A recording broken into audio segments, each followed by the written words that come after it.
자, 이번에는 문법에 대해서 말씀을 드리겠습니다.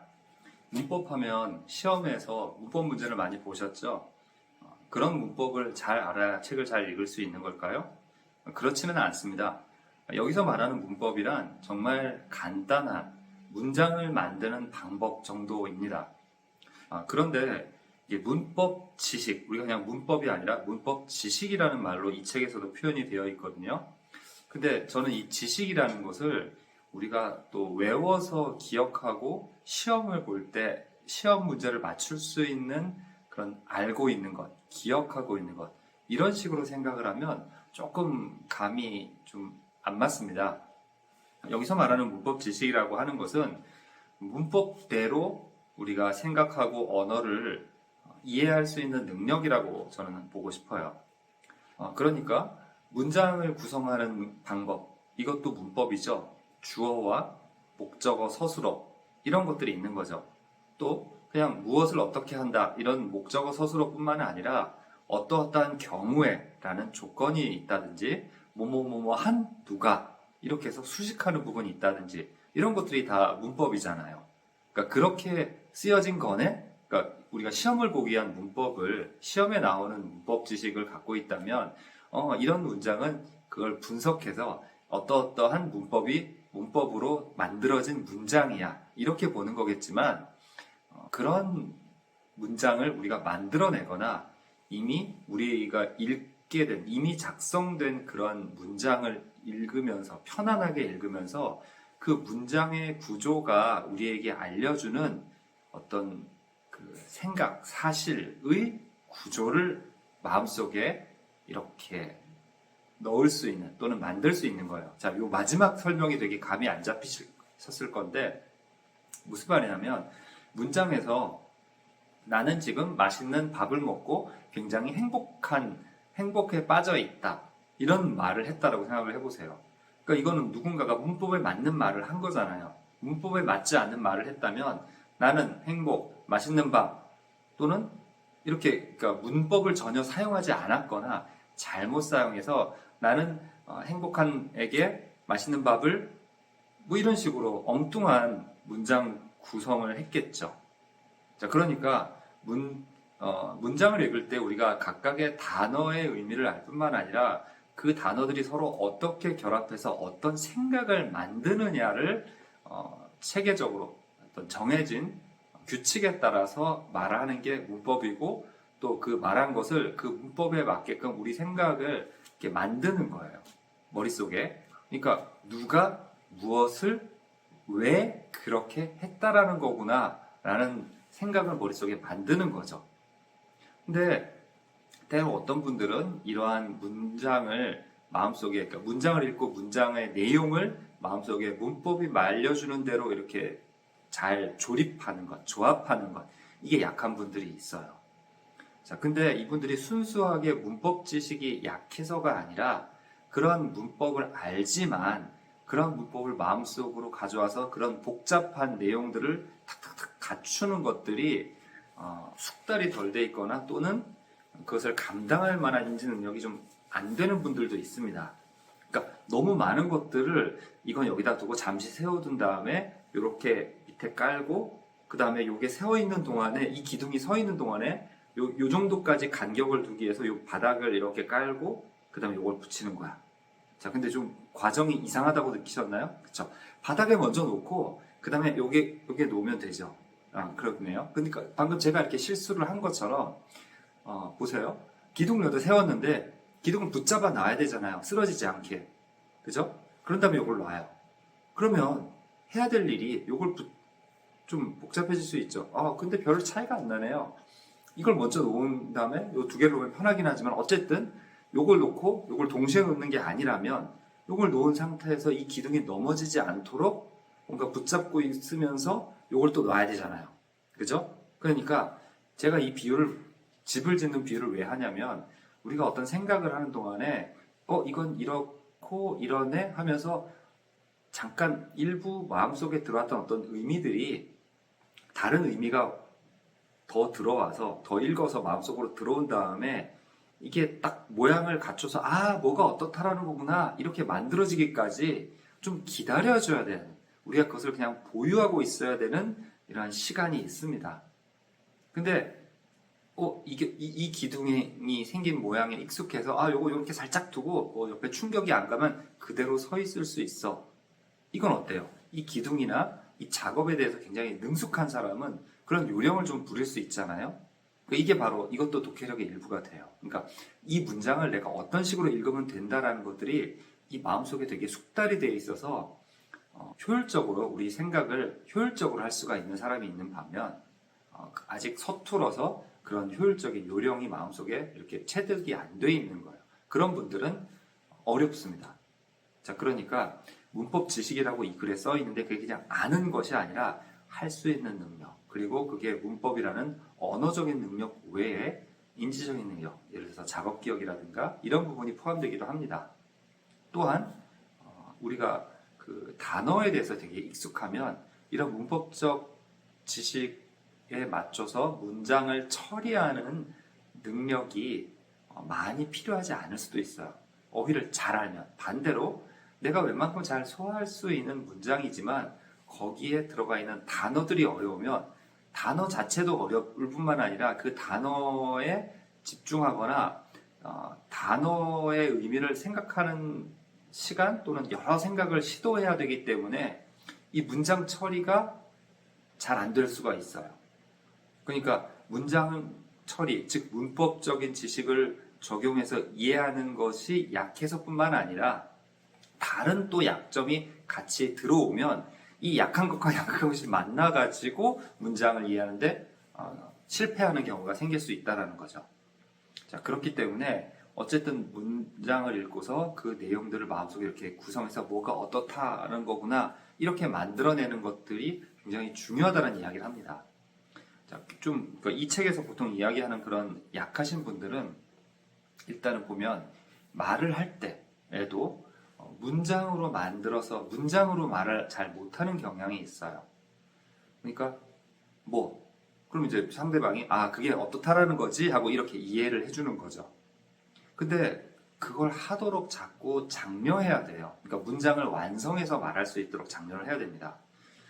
일상적인 대화를 할 때는 괜찮지만 조금 더 높은 수준의 글, 그러니까 일상적인 대화보다 높은 수준. 근데 그게 많이 높을 수도 있고 조금 높을 수도 있는데 어쨌든 어떤 사람이 보는 그 책 또는 글의 내용을 뭐가 어떠하다라고 이렇게 잘 정리를 못하는 분들도 있어요. 그러니까 내용을 이해하지 못한 것이 있지만 읽으면서 뭐가 어떻다라는 거구나 이렇게 실제로 작성한 문장은 아니지만 머릿속에서 어떤 개념과 개념들을 마치 문장처럼 무엇이 어떠하구나 이렇게 만들어내는 게 서툰 분들도 있어요. 아마도 이 글을 읽으면서 문장 구조에 익숙하지 않고 문장을 즉각적으로 쉬운 문장을 이해하는 것이 좀 잘 안 됐기 때문에 그러한 복잡한 내용들을 문장처럼 이렇게 이해하는, 정리하는 것도 약한 것 같아요. 그러니까 쉬운 것부터 간단한 문장을 확실하게 이해하고 무엇이 어떠하다, 어떠한 이유로 뭐뭐 하기 때문에 요러하다 이런 것들에 익숙해져야 됩니다. 자, 그러니까 전 영상에서 쉬운 책을 읽으면서 점점 수준을 올려가자 이런 얘기를 제가 했잖아요. 이 책에도 나와 있고. 자, 그것처럼 내가 어떤 문장들을 읽을 때 정말 그냥 그 글이 어려워서냐 아니면 그 문장이 다루고 있는 어휘가 어려워서냐 여러 가지 요인들도 있을 수 있지만 내가 요런 복잡한 구조의 문장을 이해하는 게 좀 서툴어 보이더라 라고 한다면 그런 문장들을 좀 집중적으로 보세요. 고등학교에 이런 거 배우잖아요. 홑 문장이나 격 문장 또는 이어진 문장, 아는 문장, 안긴 문장.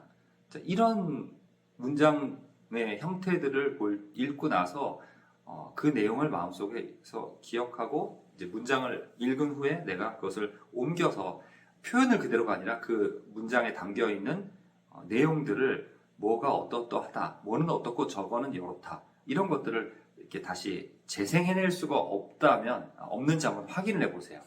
그 다음에 그게 잘 안 된다면 그걸 자꾸 연습을 하셔야 됩니다. 그러니까 문장을 매끄럽게 이해하는 것이 안 되는데 글을 잘 이해할 수가 없겠죠. 그러니까 글 읽기를 막 하는데 그것보다는 이렇게 문장 처리하는 것에 집중해서 연습을 하는 것이 일단 급하다기보다 그게 먼저 해야 되는 이런 분들이 계세요. 그렇다면 그 연습을 하셔야 되는 거죠. 300m 정도 뛰는 것이 더 힘든데 1km를 어떻게 뛰겠어요? 만약에 1km를 뛰는 연습을 하기 위해서 천천히 뛰어서 내 체력이 감당할 수 있는 속도로 1km를 뛸 수도 있죠. 그리고 그것보다는 그것과 달리 1km 정도를 어느 시간 안에 뛰기는 것이 목표다라고 했을 때 내가 지금은 도저히 그 속도로 1km까지 못 뛴다면 그 속도로 300m 정도를 뛰는 연습을 하는 것도 필요할 수 있잖아요. 자, 그러니까 지금 제가 말씀드린 문장을 이해하는 것, 문장을 문법적인 그 형태, 그러니까 문법이 이렇게 만들어 놓은 문장의 구조대로 마음속에 생각을 하는 것. 자, 요거를 연습을 하고 나서 글 읽기 연습을 하는 것도 필요하다. 물론 문장을 잘 이해할 수 없으니까 글까지, 그러니까 여러 문장이 같이 있는 글 읽기는 아직 할 때가 전혀 아니다? 또 그건 아니에요. 자, 그러면 제가 계속 얘기할 때 그냥 딱 부러지게 얘기해주지 이것도 이럴 수도 있고 저럴 수도 있다라고 하면 도대체 어떻게 참고를 해야 되느냐 이런 혼란에 빠지실 수가 있는데 그걸 너무 정답이거나 정확하게 잘못하면 정확하게 하지 않으면 안 돼, 큰일 나 이런 생각하지 마시고 그냥 하시기 바랍니다. 하면서 이렇게도 해보고 저렇게도 해보고 또는 이렇게 하는 부분과 저렇게 하는 부분을 두고 본인이 밀고 나가는 거예요. 아시겠죠? 자, 그래서 문법이 그런 의미에서 굉장히 중요하다라는 이야기입니다. 자, 그 읽기와 문법이라고 하는 그 페이지 97페이지예요. 97페이지를 좀 읽어드릴게요. 읽는다는 것은 글을 읽고 거기에 담긴 의미를 이해하는 것까지 포함된 과정이다. 느린 학습자들이 성공적으로 읽기를 해내기 위해서는 여러 가지 읽기 기술이 필요하다. 먼저 글자를 머뭇거림 없이 읽을 수 있어야 한다. 자, 그래서 읽기 유창성에 관한 이야기를 한 거예요. 글자를 인지하고 문장 속 글자를 유창하게 읽는 능력이 필수적으로 선행되어야 한다. 하지만 그렇다고 그 의미를 바로 이해할 수 있는 것은 아니다. 글자를 파악하는 것이 내용을 읽고 이해하는 데 충분한 조건이 되지 않기 때문이다. 실제로 많은 느린 학습자들이 막힘없이 술술 문장을 읽을 수는 있지만 그 의미를 파악하는 데 어려움을 겪는다. 특히 초등학교 고학년 이상, 중고등학교를 다니는 느린 학습자들에게서 많이 나타난다. 술술 읽을 수 있지만 이해하지 못한다는 거죠. 그런데 이런 분들도 있고 술술 읽지 못하기 때문에 그 다음 과정을 잘 능력을 높이지 못해서 술술 읽지 못하니까 잘 못 읽는 분들도 있어요. 아시겠죠? 자, 어쨌든 여기서는 문법적인 부분이 되게 중요하다라는 이야기를 하고 있습니다. 자, 그래서 무엇이 어떠하다라는 것을 말하거나 생각하는 것, 그런 것들 연습을 많이 하시면 좋겠어요. 그래서 글을 일단 써보는 것이 중요합니다. 그러니까 문장을 써보는 거죠. 내가 어떤 생각을 했는데 생각을 문장 형태로 이렇게 하지 않았는데 얽어버릴 수가 있거든요. 그러니까 내가 문장을 써보려고 하면 무엇이 어떠하다라고 아직 안 썼네? 서술어를 안 썼네? 그럼 써야지. 이렇게 되잖아요. 읽기 유창성 연습을 할 때 우리가 소리를 내서 읽잖아요. 보통 책을 읽을 때는 소리 내서 읽지 않고 묵독을 하는데 왜 그럴까요? 정확하게 읽었는지 적당한 속도로 읽는지를 확인하기 위해서 소리를 내야 겠죠. 그것처럼 문장을 잘 문법적인 그 읽기, 문장 읽기가 잘 되는지 내가 문법적으로 생각을 해서 이해했는지 확인하려면 말하거나 써봐야 됩니다. 그러니까 말을 하려고 자꾸 하고 근데 말하려고 할 때도 또 어떨 때는 이렇게 얼버무리고 대충 나 했어 이렇게 넘어가는 경우가 생겨요. 그래서 써보는 것도 괜찮습니다. 쓰면 또 쓴 걸 또 자신이 보고 또 생각하잖아요. 이렇게 쓰면 되나? 그래서 뭐 필사를 한다거나 필사를 하게 되면 뭐예요? 자, 필사를 하면요. 그러니까 이게 너무 방법적으로 그냥 뭐 하면 된다 이렇게만 나오는데 필사가 도움이 되는 이유는 우리가 정말 한 단어, 한 어절 보고 하나 쓰고 다음 어절 보고 하나 쓰고 이렇게 안 하거든요. 그러니까 두 어절 또는 세 어절 정도 그러니까 문장은 한 7, 8어절로 되어 있는데 두세 어절 정도를 묶어서 기억하려고 하면서 쓴단 말이에요. 그러니까 보고 쓰면서 다시 보기도 하고 이렇게 하면서 우리가 지금 머릿속에 담고 있는 그 어절의 이 폭을 좀 그 개수를 마음속에 자꾸 늘리려고 하는 시도를 하거든요. 그럼 그렇게 늘리려고 할 때 뭐가 어떠해서 라고 해서 지금 방금 문법적인 그 구조를 자꾸 마음속에 집어넣기를 시도하게 만들어요. 자, 필사가 그렇게만 도움이 되는 건 아니지만 어쨌든 지금 여기서 말하고 있는 제가 오늘 이 영상에서 말하는 주제와 연관되어 있는 부분이기 때문에 필사를 말씀을 드린 거예요. 그래서 굳이 필사하지 않지만 마음속에 그런 무엇이 어떠하다 이런 구조를 만들어내려고 노력한다면 그냥 묵독으로 읽되 한 문장 읽고 생각하고 한 문장 읽고 또 해보고 또는 문장이 복잡하고 길다면 그 문장을 잘라서 이런 내용이네 이렇다라는 거네 이런 생각을 하면서 읽는 것도 좋은 연습이 될 수 있습니다. 자, 그래서 여기까지 또 얘기를 해보았습니다. 잘 여러분 그 독해력을 높이는데 도움이 되었으면 합니다.